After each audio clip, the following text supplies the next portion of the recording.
how do we write y equals the sine of x and y equals the cosine of x as polynomials?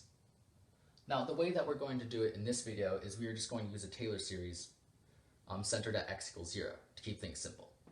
So first I'm going to start with finding y equals the sine of x as a polynomial.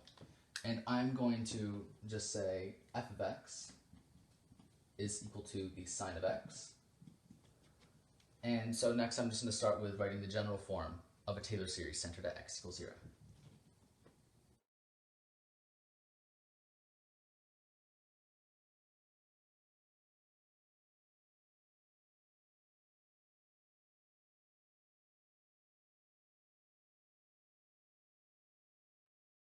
I've written the general form of a Taylor series centered at x equals 0, and notice how I'm letting it go on forever, so I'm just doing the exact polynomial that y equals the sine of x would be. So next what I want to focus on is I really want to focus on f of 0, f prime of 0, f prime prime of 0, all this derivative stuff. What would they be? And is there some sort of pattern I can draw from this so I can see if it just goes on like that forever in a predictable way? So the way I'm going to start this out is I'm going to try just figuring out what f of 0, f prime of 0, f prime of 0, all this stuff would be. So f of 0 would just be the sine of 0, which is just equal to 0.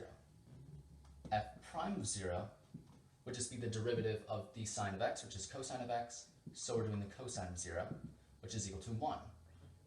Now f prime prime of 0 would just be the derivative of the cosine of x, which is negative sine of x, or we get negative sine of 0, which is equal to 0. For f prime prime of 0, we get the negative cosine of 0, so this will just be negative 1. Now, if we were to keep going, like if we were to say f the fourth derivative at x equals 0, we just take the derivative of this, and we get the sine of x. We do the sine of 0, we get 0. But notice how we're back at the sine of x, right? We're going to just be taking the derivative of the sine of x again, right? And it's just going to go in a loop like this as we keep taking the derivative, right? Because that's what happens. And so if I were to do the fifth derivative at x equals 0, we would just get the cosine of 0, right? Exactly what we had right here. And so it's just going to keep going in a loop like that. So cosine of 0 is equal to 1. And it's going to keep going on like that in a pattern as we keep taking the derivative. And so maybe we're going to be able to draw some sort of pattern with this so we can simplify this and write sine of x as a polynomial.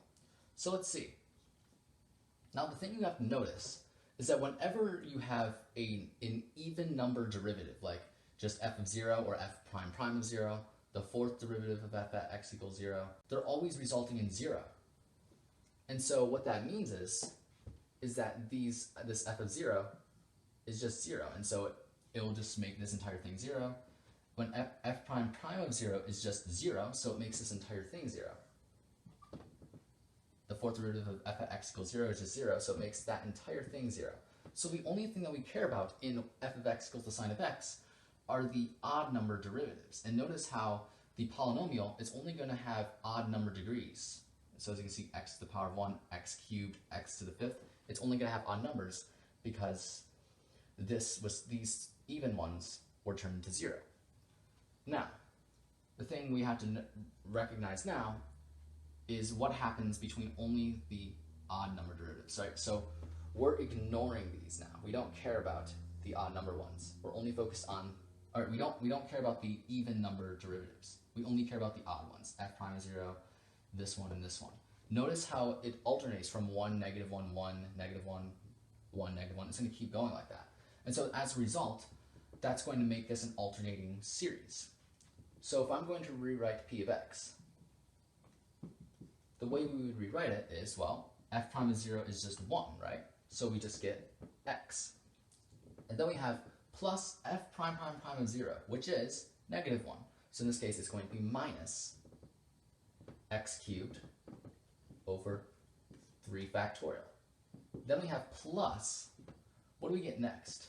We have the fifth derivative of f at 0, which we got is 1. So in this case, we're just adding. And then it's just x to the fifth over 5 factorial. And it's going to be an alternating sequence, right? Because it's going to keep going 1, negative 1, 1, negative 1. It's going to keep going like this. And so as you can see, this should be ... As you can see, this is basically what the sine of x would be written as a polynomial.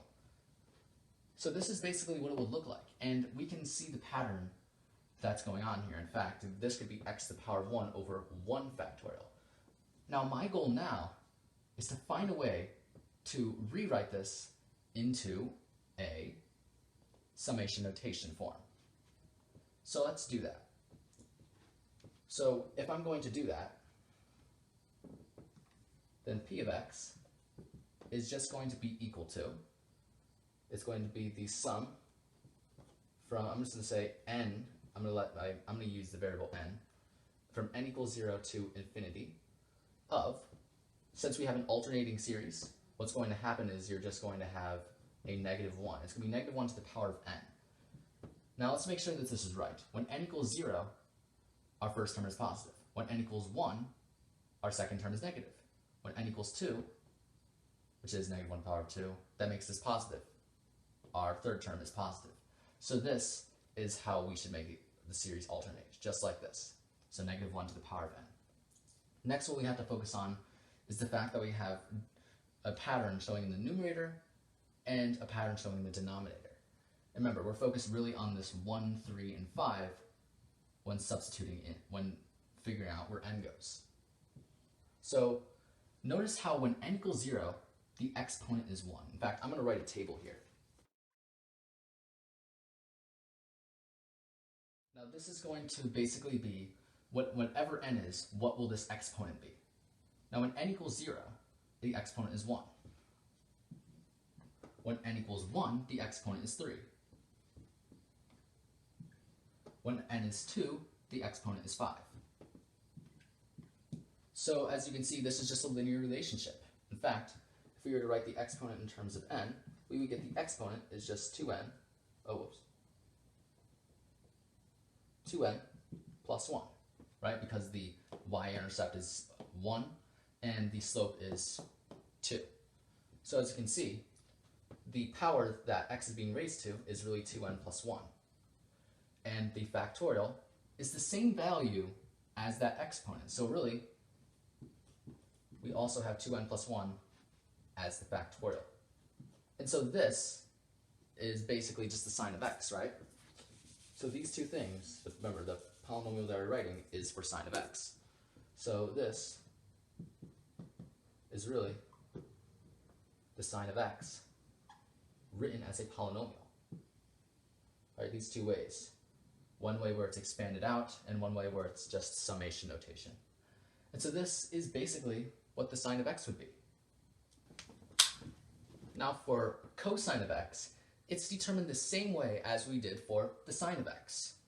Right? It's like determined the exact same way. And so what I'm going to do is I'm just going to tell you what it is, because you literally do exactly the same thing, you just get different numbers. So so what it's going to be is, in fact, it looks really similar to the sine of x, which kind of makes sense since the graphs of them look really similar anyway. For cosine of x, it's going to be involving the same methods you used for sine of x, and what you're going to get is, I'm just going to use cosine of x. So cosine of x is equal to, and you're going to get 1 minus x squared over 2 factorial plus x to the 4th over 4 factorial minus, and it goes on like that forever. So basically alternating, but now we have even powers instead of odd ones, right? And that's what's going on here. Now, next what I'm going to do is I'm going to just show you what this would be as the summation, right? Even for the sum, the way you determine the exponent in terms of n, it works the same way, right? You make a table and you get what you need. So n equals 0 to infinity. In fact, it alternates the same way, because when n equals 0, the first term is positive. When n equals 1, Second term is negative. When n equals 2, the third term is positive. And so we know for the exponent, you determine it the same way you did for sine of x. And when you do it, you will get x to the power of 2n instead of 2n plus 1. Right? And that's because the powers, the corresponding powers, are 1 less than what we had before. And then we just have 2n factorial. So as you can see, this is what we would get for the cosine of x, right? It looks really similar to the sine of x. That's because it's determined the same methods, okay? And so this is basically it for writing sine of x and cosine of x as polynomials.